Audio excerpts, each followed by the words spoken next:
Hello and welcome to My Man the Maker. We have purchased an induction cooktop for the kitchen, and this unit got delivered today. So this is, it arrived with the top popped open, but I haven't looked at the unit at all. So we are going to have a look at this unit. I'll explain to you why we bought this one, where it's supposed to go, and how I intend to put it in. But first, let's just make sure that it arrived in good condition, particularly seeing as the packaging is a little bit opened, which is never a good sign. Let's see, we got a little on this side, and lots of styrofoam. Okay.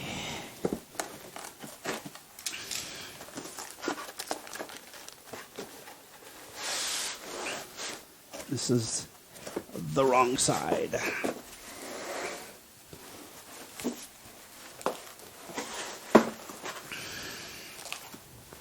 Here we go.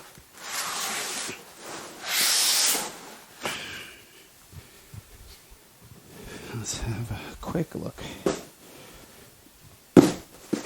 Oh, right. So, Mrs. Maker picked this one, and I have a feeling that there's a good aesthetic reason for why she did that. So let's see. Yeah. Okay.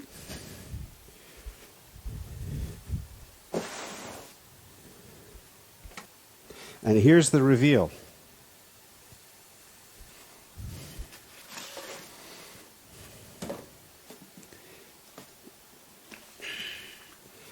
It's a TEKA cooktop with induction in 3 different sizes. Mrs. Maker wants to have a dual zone here, a little small one, maybe for smaller pots there, like sauces or soups, and then a medium-sized induction there. Now, the reason why we went with a 3-zone induction cooker is because of the electrical rating in the house. Each one of these takes about 2,000 watts. So in total, this is about 6,000 or 8,000 watts.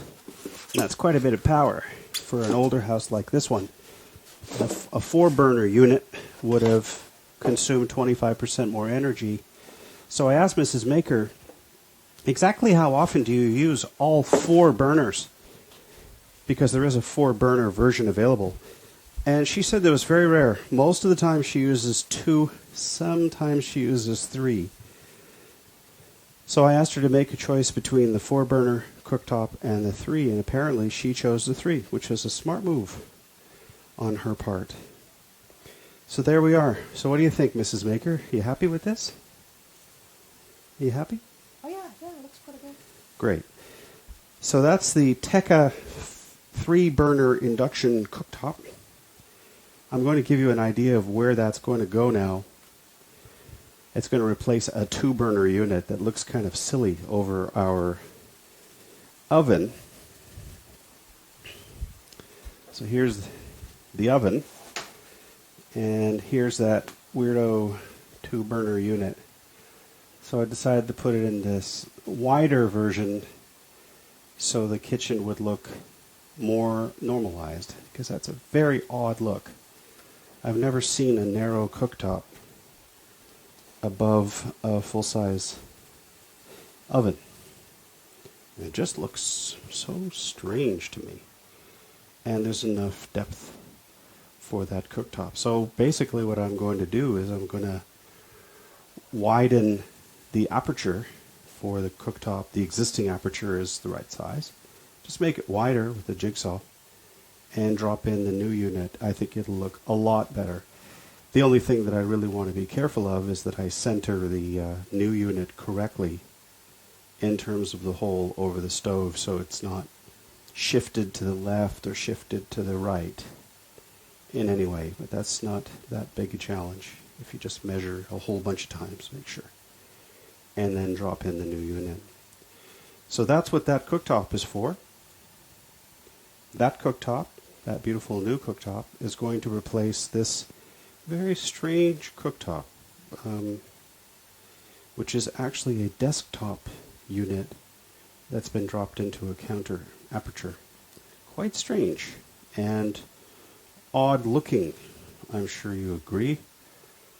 So we're going to make this look normal. Well, that's it for now.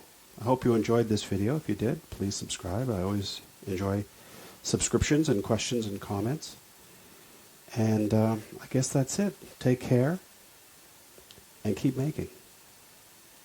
I hope you liked this video.